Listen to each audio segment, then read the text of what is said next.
We're nearing the end. People are falling, lives are being lost, bases grief. It's already that time of the series where chaos and blood rule over order and allies.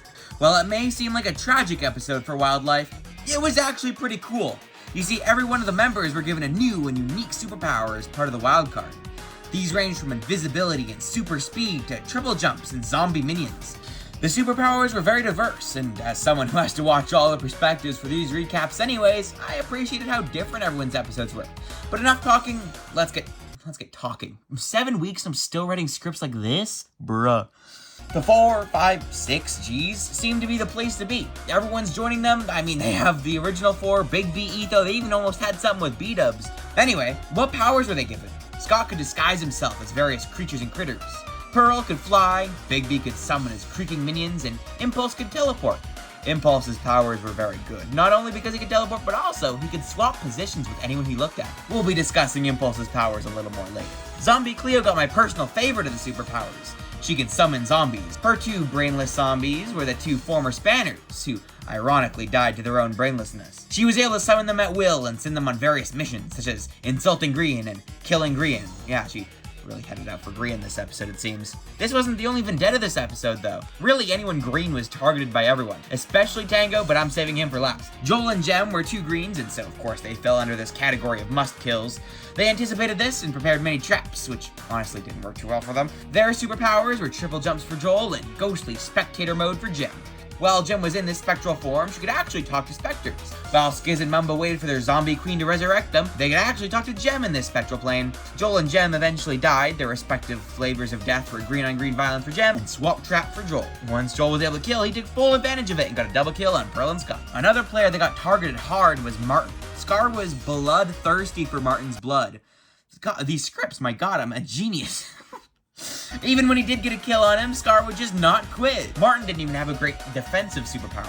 He was able to hear conversations from across the server. Cool power, but that didn't help him when Scar had a knife pointed at him from very much not across the server. Martin actually ended up dying here and was eliminated from the series. He was killed by his own creeper he placed in hopes that he would kill Scar before Scar killed him. In the end, the only person who was killed was Martin himself. This left poor, heartbroken Skinwalker Rendog all alone. You see, Ren was able to mimic the skin of anyone on the server. This led to very confusing moments, like when he was in Martin's skin when Martin died, leading members of the server to think that Martin was actually immortal or something. No, that's just Rendog. At least he has some kind of team going with Big B. We'll see where that goes. Speaking of lonely members on the server, we've got Grian. All alone, he seemed to join up with the family at the very end of last session, but that didn't seem to stick, as he spent most of this episode alone. He had the signature superpower of the Spanners, which is of course stupidity. No, sorry, he had mimicry.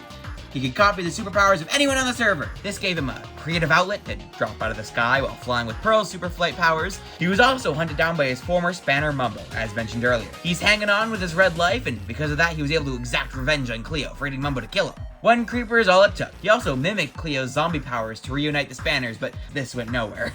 By the way, speaking of Mumbo, my guy popped off. He got 5 kills this session alone. That's a lot!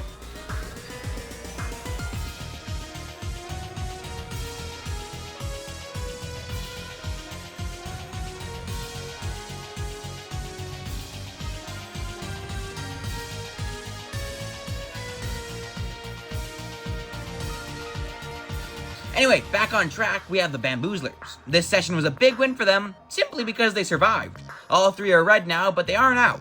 Scar's ability was crazy knockback, and he could ride his friends. Jimmy could turn invisible, and Lizzie could induce blindness.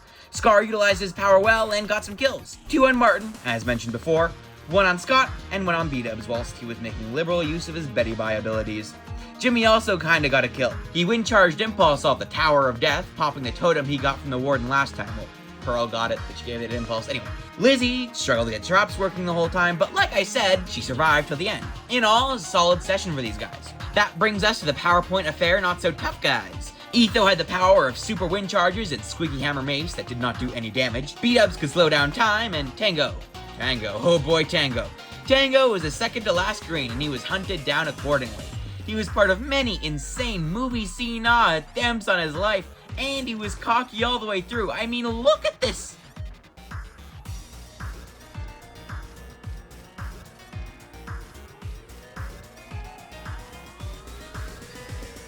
Eventually, he fell in the same way to Joel, from Impulse's swap kills. Then he died to a creeper right after. Oh, how far he fell from grace. Anyway, this one was a lot of fun, as mentioned at the start. This series is almost certainly coming to an end next week. If you want a recap of that potentially final session, why not subscribe? Anyway, I'll see you around.